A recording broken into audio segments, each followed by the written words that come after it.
அனைவருக்கும் வணக்கம். முழுவில் எல்லா ஜீவராசிகளும் எல்லா மக்களும் எல்லா நலம் வளம் பெற்றாலும் மனதார கடவுளை வேண்டிக்கொள்கிறேன். மேலும் குழந்தை வரம் வேண்டி இருக்கும் சகோதர அனைவருக்கும் குழந்தை வரம் கிடைக்க மனதார கடவுளை வேண்டிக்கொள்கிறேன். எந்த ஒரு பிரச்சனை வந்தாலும் எதிர்த்து நிற்கக்கூடிய மனப்பக்குவத்தை தருமாறு கடவுளை வேண்டிக்கொள்கிறேன். வாங்க போகலாம். மயிலிறக சின்ன பிள்ளைல வீட்டில் வச்சுருந்தா சண்டை வரும் அப்படின்ற ஒரு மாதிரி சொல்லுவாங்க. ஆனால் மயிலிறக வீட்டில் வச்சுருக்க அவ்வளோ ஒரு நன்மைன்னு சொல்கிறாங்க. அது எப்படின்னு பார்க்கலாம் வாங்க. நான் சின்ன பிள்ளையா இருக்கும்போது அப்படி தான் கேள்விப்பட்டேன். அப்புறம் மயிலிறகு புஸ்தகத்துக்குள்ள வச்சா குட்டி போடும் அப்படிலாம் சொல்லுவாங்க. நம்மளோட நம்பிக்கை தான் எல்லாமே வரும் எனக்கு தெரிஞ்சு. வாங்க இதை மயிலிறகுனால வீட்டில் வைக்கிறதுனால என்னென்ன வரும்ன்றதை பார்க்கலாம்.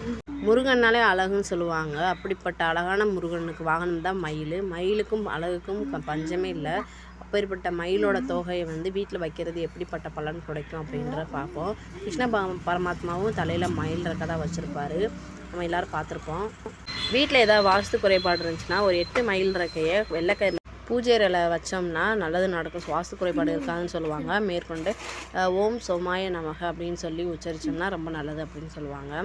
வீட்டுக்கு முன்னாடி வச்சோம்னா வீட்டில் இருக்க எதிர்மறை ஆற்றலும் மேற்கொண்டு வீட்டுக்குள்ளே வர இருக்கும் எதிர்மறை ஆற்றலும் நீங்கும் அப்படின்னு சொல்லுவாங்க.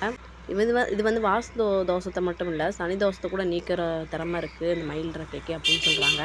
இதுக்கு 3 மயில் ரெக்கை வேணும். அதை கருப்பு கயிறால் கட்டி நம்ம பூஜை அறைக்குள்ள வச்சு வச்சோம்னா பூஜை பண்ணணும் நல்லது அப்படின்னு சொல்கிறாங்க.